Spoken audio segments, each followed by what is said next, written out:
सेवण शरीफ भरसा lucky Shah सदर में पीअण जो पानी गुज़रियल 2 महीनन खां बंद है। पब्लिक हेल्थ डिपार्टमेंट करप्शन में रुधल।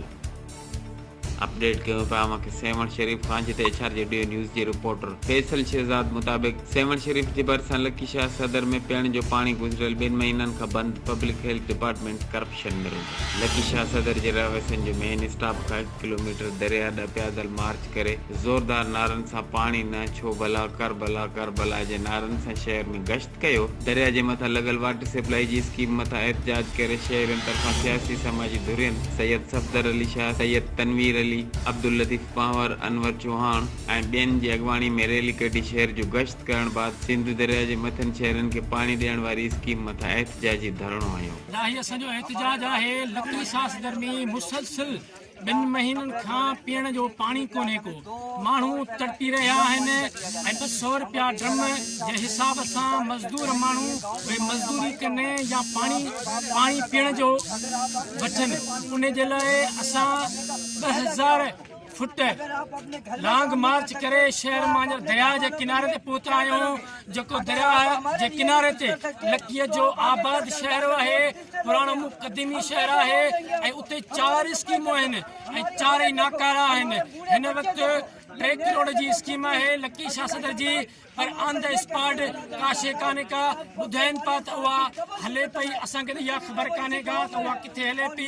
असां घुर था कयूं चीफ जस्टिस खां त महिरबानी करे नोटिस वरितो वञे ऐं पब्लिक हेल्थ जी नाअहली जे करे लकी जा माण्हू बेयारो मददगार आहिनि ऐं CM सिंध चवे थो त मूं सॼो इलाइक़ो पेरिस करे छॾियो आहे। इहो पेरिस आहे जेको CM जो तक आहे, CM जो घर आहे ऐं CM जो अबाणो कब्रिस्तान आहे।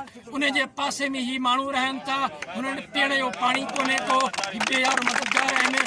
असां अपील था करियूं सुप्रीम कोर्ट खे, पब्लिक हेल्थ खे अपील था करियूं महिरबानी करे पीअण जो साफ़ पानी ॾिनो वञे, न त ही लकी शाह सदर जा बादशाह आवाम जॾहिं निकिरी पिया त तमामु वॾो इनकलाब ईंदो ऐं तव्हांखे ऑफिसूं हथ कोन ईंदियूं।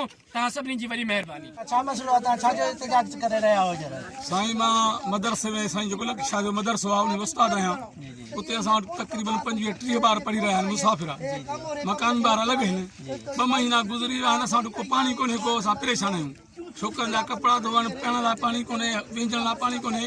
असां तमामु परेशान आहियूं। पढ़ाई असांजी हेॾे होॾे थी वई। अच्छा, हितां जे इंतिज़ामिया खां तव्हां पुछो उहे छा था चवनि? असां इंतिज़ामिया चई कान थी कंहिंखां पुछूं।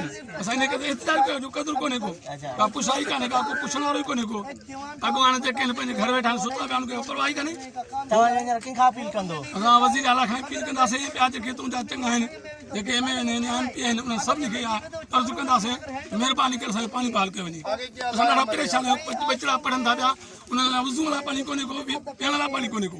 तमामु परेशान आहियूं असां। हुन मौक़े ते अॻवाननि जो चवणु हो त इंतिज़ामिया गवर्नमेंट खां 22 लाख जी डिमांड कई आहे, जॾहिं त सिर्फ़ु 2 लाख रुपयनि जो ख़र्च थींदो। पर पब्लिक हेल्थ जो अमलो करप्शन जी दुकान खोले वेठो आहे। लकी शाह सदर में पीअण जे पानी जी शदीद खोट पैदा थी वई आहे। आवाम ज़ुल्म जी चक्की में पीसजी रही आहे। इंतिज़ामिया ख़ामोश तमाशाई बणियल आहे। शाह सदर पंपिंग स्कीम खे दरिया 1 किलोमीटर परे छॾे वञण सबबि पानी जी खोट पैदा थी रही आहे, जॾहिं पब्लिक हेल्थ 62 जी मिली भगत सां वाटर सप्लाई जो मोटर शाख ते रखियल आहे। शहरनि एहतजाज कंदे चयो त असां वज़ीर आला सिंध सैयद मुराद अली शाह खां इहा घुर था कयूं त जल्द खां जल्द असांखे पीअण जो पानी मुहैया कयो वञे, जॾहिं त लकी शाह सदर जे वाटर सप्लाई स्कीमनि में पब्लिक हेल्थ डिपार्टमेंट जी मिली भगत सां करोड़नि रुपयनि जी करप्शन कई वई आहे। लकी शाह सदर खे 5 साल अॻु आयल 1.5 करोड़ जे सोलर ते हलंदड़ नई स्कीम बि हलण खां अॻु में नाकाम थी वई। सोलर जूं प्लेटूं PPP जे मक़ामी अॻवान खणाए पंहिंजे उताकनि ते रखाए छॾियूं। हिननि ऐलान कयो त ईंदड़ आचर जे ॾींहुं इरिगेशन ऐं पब्लिक हेल्थ ख़िलाफ़ भरपूर एहतजाज करे इंडस हाईवे ब्लॉक करे सेवण खां जामशोरो रोड ते पाण खे साड़ींदासीं। पंहिंजो हक़ वठण लाइ असां कुझु बि करे सघूं था।